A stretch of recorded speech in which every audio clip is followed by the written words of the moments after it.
Y mientras tanto, Nicolás Maduro enfrentará a la justicia norteamericana por graves delitos como narcoterrorismo, a pesar de que el documento acusatorio del Departamento de Justicia no le imputa directamente ser el líder del Cartel de los Soles. Que era la acusación principal en un primer momento. Ahora se afirma que el líder chavista usó instituciones con fines criminales desde que ocupaba el cargo de ministro de Relaciones Exteriores. Por ejemplo, que habría vendido pasaportes diplomáticos a delincuentes.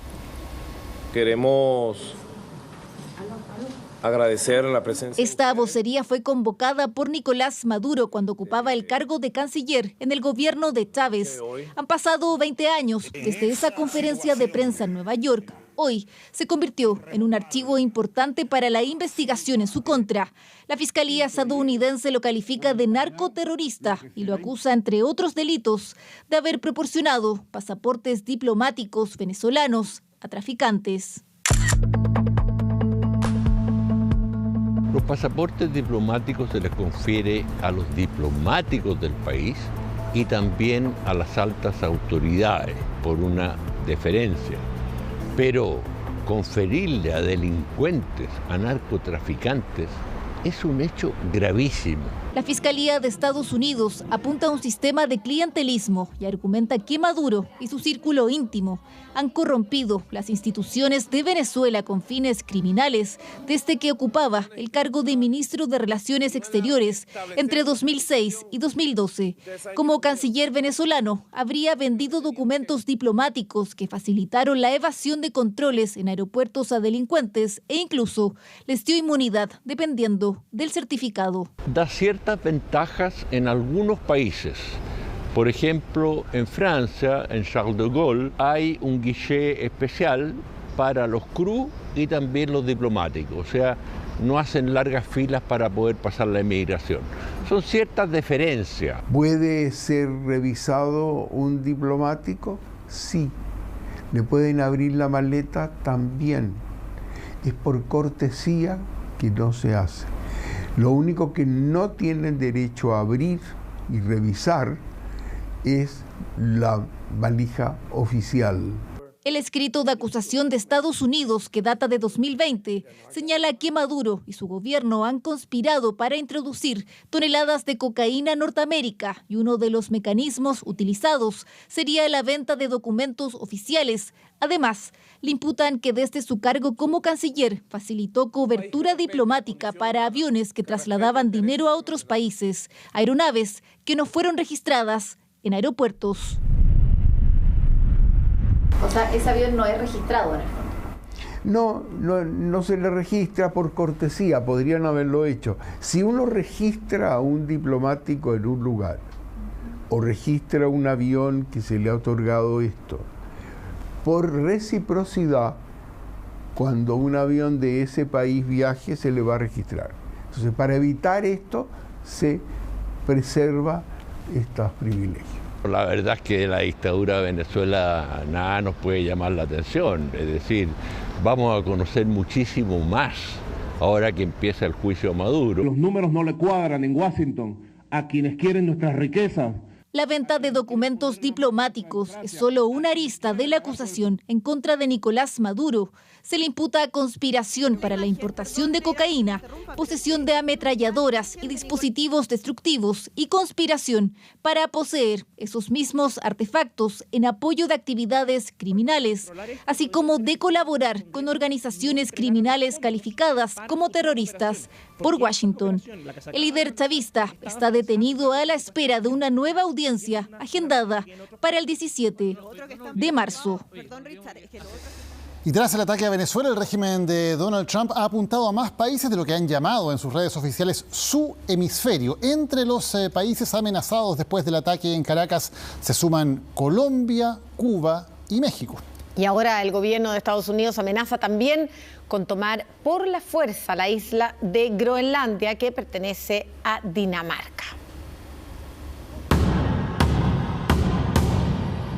Estábamos listos para una segunda ola, estábamos listos para ir, pero no creemos que la necesitemos. Primero fueron las amenazas hacia el régimen de Maduro. Ahora Colombia aparece como otro de los países de la región, junto a Cuba, señalado por el presidente de Estados Unidos, un blanco estratégico. Colombia también está muy enferma. Está dirigida por un hombre enfermo al que le gusta producir cocaína y vendérsela a Estados Unidos. Y no va a seguir haciéndolo por mucho tiempo, déjenme decirles. ¿Entonces habrá un operativo de Estados Unidos en Colombia? Me parece bien. Una advertencia que tenía nombre y apellido, dirigida al presidente Gustavo Petro, quien rápidamente reaccionó. Cada soldado de Colombia tiene una orden desde ya.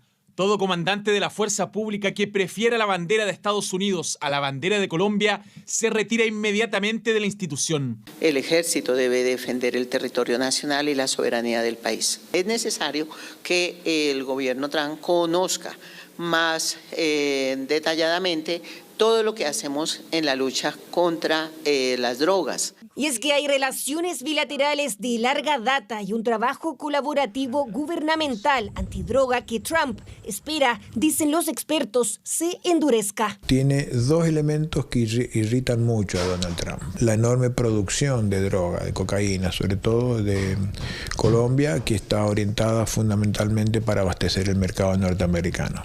Y por otro, la complicidad de Petro, que ha estado sistemáticamente apoyando el régimen de Nicolás Maduro. Y no es el único país en el ojo de Trump. Una publicación realizada por Katie Miller, la esposa del jefe adjunto del gabinete de Trump y ex asesora del Departamento de Eficiencia Gubernamental, difundió este mapa. La bandera de Estados Unidos cubriendo Groenlandia, la isla más grande del mundo. Aunque se administra de manera autónoma, políticamente forma parte de Dinamarca, Trump no ha escondido su interés.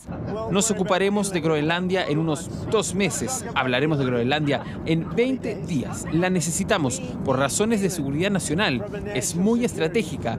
Ahora mismo, Groenlandia está repleta de barcos rusos y chinos.